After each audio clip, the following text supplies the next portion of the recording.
Hello crew and welcome to the Film Look. Rob and Rich here, where we drop filmmaking knowledge bombs. Today we want to share 5 essential editing tips for you to use on your next film project.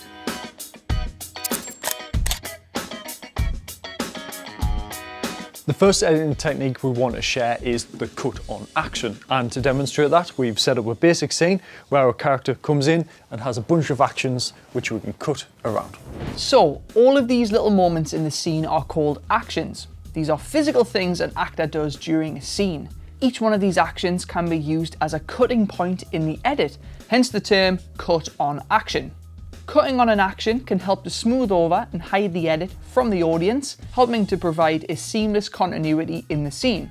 If you shoot the cup being placed down in a wide shot and also shoot the same action in a close-up, it's safe to say these shots should cut together quite well.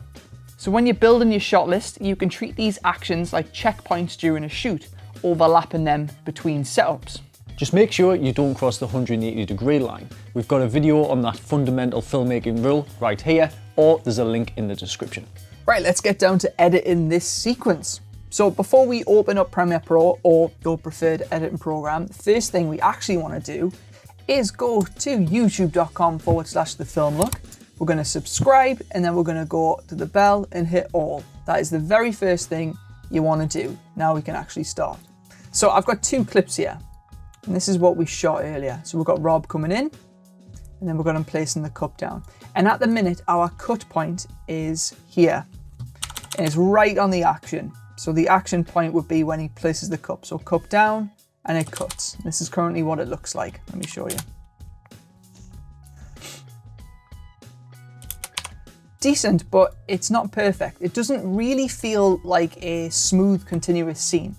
So there is a tool in Premiere Pro, and it's very likely going to be in every editing program. It's called the rolling edit tool. It's this one here. And essentially you can play with the cut on action point. So at the minute it's right on the cup, but maybe we want to do it after the cup. Maybe, you know, camera moves here. Do we want to place it a little bit here? And it peels back the footage on one side, reveals more of the other side, and sort of pushes that cut point over without actually physically moving the clip in the timeline. So the duration stays. The duration changes, but the position of the clip itself stays in the same place. So let's have a look at that, see if that makes a change.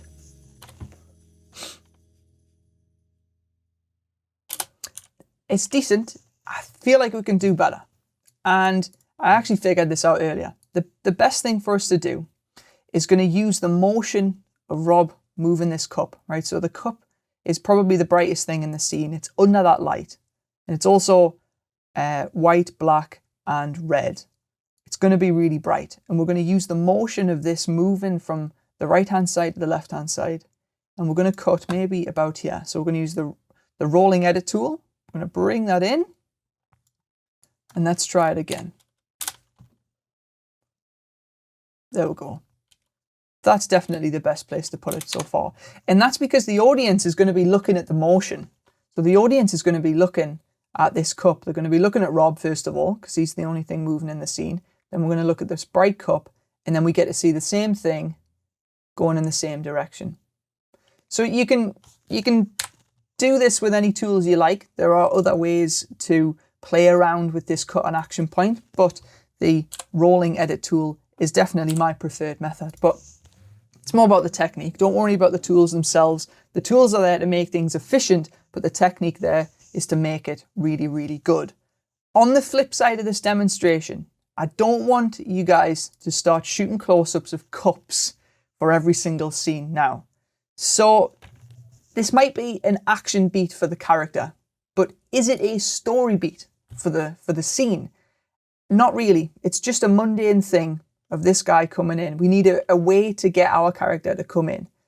This shot here, it's not about the cup. It's actually about this book right here. Your screenplay sucks. This gives us the context of the scene. And I think that's why these shots work well together, because we see a room, pizza, you know, someone's been here for a while. He's just come back from maybe like a big writing session.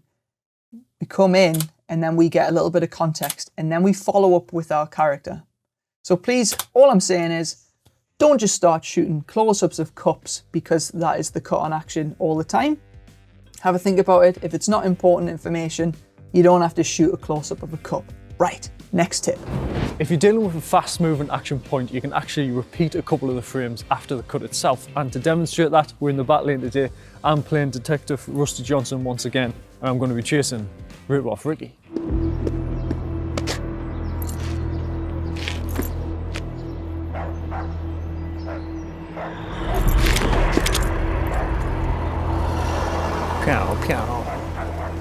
So these shots have been clipped together and it all feels quite smooth when you first watch it. But if we go frame by frame to the moment where Rob is turning, he's actually going back in time for a few frames. So look, he's already turned around at this frame here. Yet in the next cut, he's turned back around again. And that's because after a cut point, our brains need time to process the information. A cut point means that our brains need time to figure out whether there's going to be, where's the similar information, what's happening, are we in continuity here? And the motion is what we latch onto because that's the big moment. So we need to provide the audience with a few extra frames for their brain to catch up, and also to provide that motion to say, look, that motion you saw earlier in, just a few frames ago, look, it's still happening right now. So if you look at it like that, it feels quite smooth. Okay, so let's say we want a perfect cut on action instead. Let's say you want it to be absolutely ideal. We're going to leave this left-hand side the same. So this is going to be our previous frame. And right, so the gun's already pointing that way. So the gun's pointing, let's say there. Let's cut that in. And let's have a watch of it. Let me make that full screen for you. It's too quick, isn't it? It's really, really, really quick. That's because our brains just need a little bit of time to figure stuff out. As an editor, you have the power to pause, repeat, play, scrutinize the footage. But as an editor, you will also start to anticipate the cuts. And you're no longer thinking of it as an audience member. You're not watching it as a viewer anymore. So if you've got fast moving action, definitely add a few repeated frames, because it's this motion here. We need to see it again to get to the next bit. So one trick I use, and it's going to sound stupid, but it does honestly work. And this is if you start to anticipate the cuts, you're not thinking about it as a viewing experience anymore, is to simply look at the edit in your peripheral vision. So rather than looking at the actual screen, we're going to look over to this left-hand side. So if you want to, you can unfocus your eyes. And it basically means that you get to see the cuts and you get to see the motion happening without actually scrutinizing the edit, and you're no longer anticipating it. So speaking of using your eyes, the next technique we're going to use is called editing on the eyes. This is an editing trick which uses the eyes of our actor to guide when and what we're going to cut to. We're going to be using a scene from our short film 60 Seconds as an example.